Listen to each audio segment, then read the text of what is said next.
Come, I will be your Rosalind in a more coming-on disposition. Well, yeah. Ask me what you will. I will grant it. Then love me, Rosalind. Yes, faith will I, Fridays and Saturdays and all. And wilt thou have me? I am 20 such. Whoa! What sayest thou? Can you have too much of a good thing? Come, sister, you must be the priest and marry us. What do you say, sister? I cannot say the words. You must begin, will you? Go to. Will you, Orlando, take to wife this Rosalind? I will. And I do take thee, Orlando, for my husband. Wait, What? tell me how long you would have her after you had possessed her. Forever and a day. No, Orlando. Men are April when they woo, December when they wed. Maids are May when they are maids. The sky changes when they are wives. Fine. For these 2 hours, Rosalind, I leave thee. I must attend the Duke at lunch. By 2 o'clock, I'll be with thee again. 2 o'clock is your hour.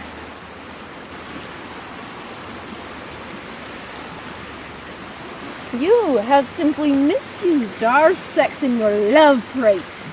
We must have your doublet and nose plucked over your head and show the world what a bird hath done to her own nest.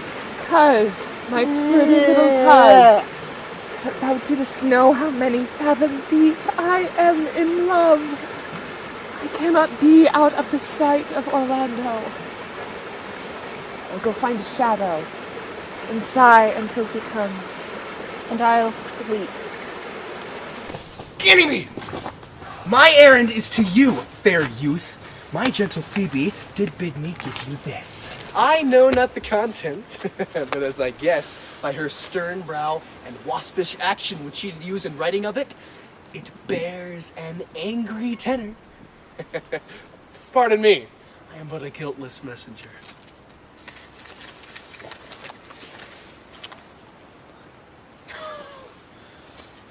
She says I am not fair, that I lack manners. She calls me proud and says she would not have me were men as rare as Phoenix. Well, Shepherd. Well, this is a letter of your own device. No, I protest I know not the contents. Phoebe did write it. I say she never did invent this letter. It's a man's invention and his hand. Sure, it is hers! Ow! Well, you know the contents of this letter. So please you, for I've not heard it yet. Read. Art thou God to shepherd turned, that a maiden's heart hath burned? Call you this railing? Read. Whilst you chid me, I did love. How then might your prayers move? He that brings this love to thee, little knows this love in me.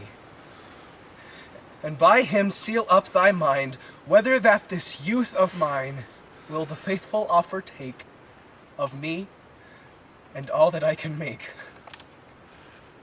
Or else by him my love deny, and then I'll study how to die. Without love, such a woman, to make thee an instrument and play false strains upon thee, not to be endured. Well, go your way to her then, for I see love hath made thee a tame snake. And say this to her, that if she love me, I charge her to love thee, and if she will not, I will never have her, unless thou entreat for her. Yeah. You be a true lover, hence. Yeah! Good morrow, fair ones. Pray you if you know where in the confines of this forest stands a cottage fenced about with olive trees? Most of this place, by the murmuring stream left on your right hand, brings you to the place. But at this hour the house doth keep itself, there's none within. If that an eye may profit by a tongue, then should I know you by description. The boy is fair, of female favor, and holds himself like a ripe sister. The woman, shorter than her brother, are not you the owner of the house I did inquire for? It is no boast being asked to say that we are. Orlando doth commend him to you both, and to that youth he calls his Rosalind. He sends this bloody napkin. Are you he? I am. What are we to understand by this? Some of my shame, if you'll know of me what man I am, and how and why and where this handkerchief was stained. Pray you tell it. When last the young Orlando left you, he left a promise to return within 2 hours. Lo, it befell. He cast his eye aside, and mark you what object did present itself. A wretched, ragged man, or grown with hair, lay sleeping on his back. A lioness lay crouching with cat-like watchman that the sleeping man should stir. This seen, Orlando did approach the man and found it was his brother, his elder brother.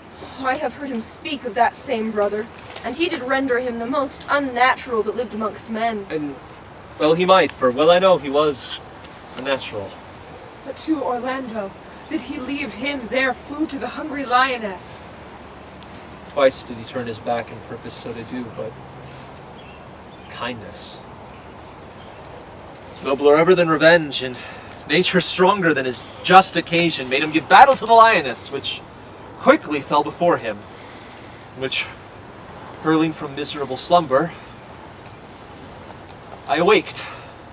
Are you his brother? Was't you he rescued? Was't you that did so oft contrive to kill him? Tis I, but tis not I do not shame to tell you what I was, since my conversion so sweetly tastes me the thing that I am. But to the bloody napkin.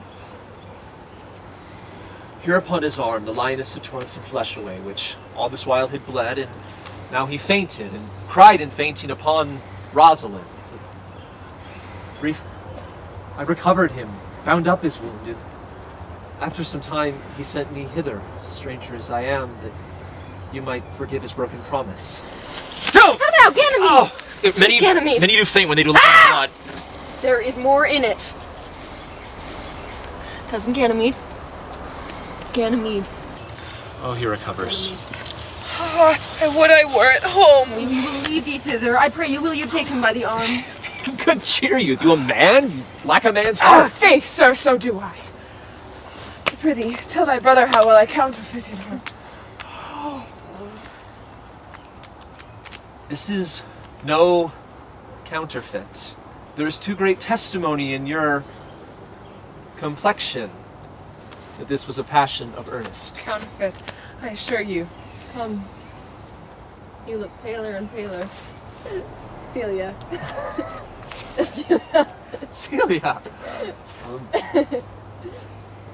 Oliver, call neither the giddiness of it into question, the short acquaintance, the poverty of her, my sudden wooing, or her sudden consenting, but say with me, I love Aliena. Say with her that she loves me, content with both that we might enjoy each other. It will be to thy benefit. For all our Father's house, and the revenue thereof, I will impart upon thee. And here live and die shepherd. You have my consent. Thither will I invite the Duke and all his contented followers, but go you, prepare Aliena. It grieves me to see you wear your heart in a scarf. It's my arm. I thought your heart had been wounded with the claws of a lion. Wounded it is, but with the eyes of a lady. Did your brother tell you how I counterfeited to swoon when he showed me your handkerchief? Aye, and greater wonders than that. Your brother and my sister no sooner met than they looked. No sooner looked than they loved. No sooner loved than they sighed. No sooner sighed than they asked one another the reason. And no sooner knew the reason than they sought the remedy. And by these degrees have they built a pair of stairs to marriage. They shall be married tomorrow. By so much the more shall I tomorrow be at the height of heart heaviness. Why then, tomorrow I cannot serve your turn for Rosalind.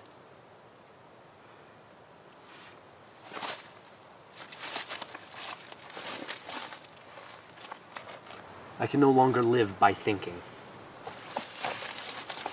I will weary you no longer then with idle talking. Know of me that I can do strange things. If you do love Rosalind so near the heart as your bearing cries it out, then when your brother marries Aliena, shall you marry her?